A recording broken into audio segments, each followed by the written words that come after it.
VegTV On the Road with your host, Marie Oser.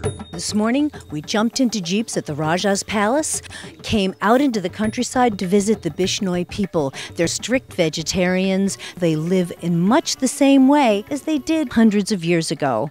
They're strong environmentalists. They protect wildlife, and they're self-sustaining.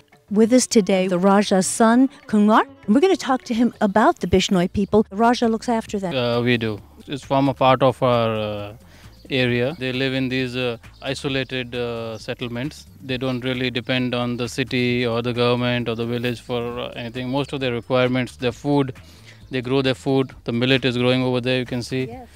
And they make bread out of this millet. And they eat the bread with mainly milk products. They have their own cows and buffaloes.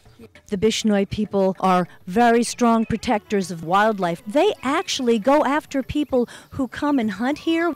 People here, they're not afraid of the law, but they're afraid of the Bishnoi. That's very appropriately said, because the law in India generally, the process is very long and slow and cumbersome.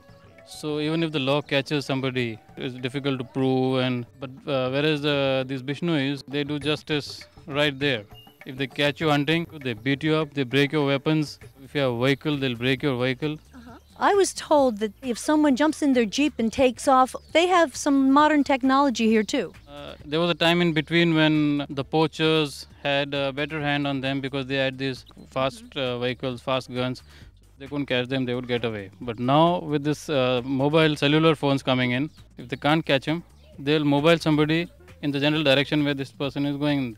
So somebody ahead will be waiting for him and they'll catch him over there. This has more of a hand in the wildlife which exists today, what we have. It's all thanks to them. Even trees, they are good protectors of the trees, environmentalists. About some 200 years ago, this Maharaja of Jodhpur, they needed some wood. It happened to be a Bishnoi village and they started cutting the khejdi. We have a khejdi tree. Khejdi.